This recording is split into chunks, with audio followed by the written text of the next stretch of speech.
వెండితెర వైభవం ఛానల్కు స్వాగతం.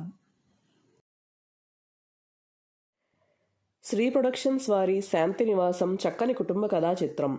అక్కినేని నాగేశ్వరరావు, రాజసులోచన, నాగయ్య, సూర్యకాంతం, కాంతారావు, దేవిక, రేలంగి, సురభి బాలసరస్వతి ముఖ్య జంటలు. సిఎస్ రావు దర్శకత్వం వహించారు. సుందర్లాల్ నహతా, టి అశ్వత్థ నారాయణ నిర్మాతలు.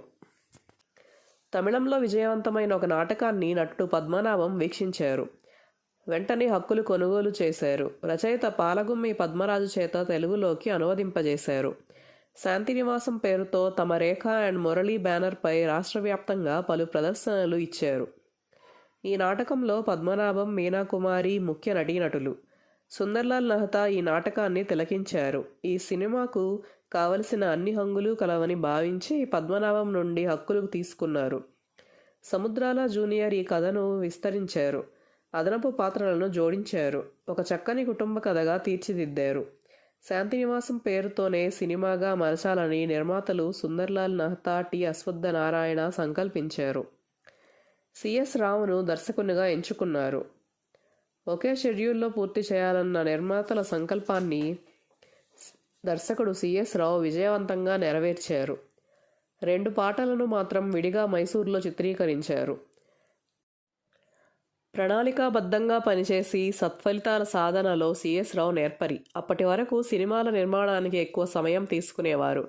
శాంతినివాసం సినిమాను ఒకే షెడ్యూల్లో అతి తక్కువ సమయంలో పూర్తి చేసిన సిఎస్ రావు చలనచిత్ర పరిశ్రమను నివ్వెరపరిచారు. ఈ విధంగా ఒకే షెడ్యూల్లో రూపొందిన తొలి తెలుగు చిత్రంగా శాంతినివాసం రికార్డులకెక్కింది. సంగీత దర్శకుడు ఘంటసాల సుమధుర స్వరాలను అందించారు. అయితే కొన్ని హిందీ బాణీలను అనుసరించారు. మైకా వ్యాపారి రామదాసుకు 3 కొడుకులు, 1 కుమార్తె. పెద్ద కొడుకు మరణించడంతో 2వ కుమారుడు రాజా పెత్తనం చలాయిస్తుంటాడు. రామదాసు భార్య శాంతమ్మ పరమ గేయాళి. తన చేష్టలతో ఇంటిలో అశాంతి రేపుతుంది. కొడుకు రాజాకు కూడా పెళ్ళవుతుంది. కొత్త కోడలు రాధను కూడా ఇక్కట్లకు గురి చేయాలని శాంతమ్మ యత్నిస్తుంది. అయితే గోపి ప్రతిఘటిస్తాడు. 2వ కుమారుడు రాజా మరో యువతిపై మనసు పడతాడు. చిన్న కుమారుడి ప్రోద్బలంతో రామదాసులో మార్పు వస్తుంది. అంతా వాడి లీల అంటూ వేదాంతం చెప్పే రామదాసు భార్యపై తిరగబడి బుద్ధి చెబుతాడు. రాజా కాపురం కూడా కుదుట పడుతుంది. రామదాసు కుటుంబంలో తిరిగి శాంతి వెల్లివిరుస్తుంది.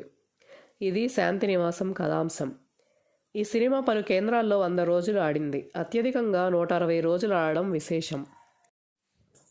ఈ చిత్రంలో అక్కినేని నాగేశ్వరరావు, రేలంగి వెంకటరామయ్య, నాగయ్య, కాంతారావు, కేవీఎస్ శర్మ, రమణారెడ్డి, రాజసులోచన, దేవిక, కృష్ణకుమారి, సూర్యకాంతం, హేమలత, మోహన, సురభి బాలసరస్వతి, భీమశంకరం మరియు బాలు తదితరులు నటించారు.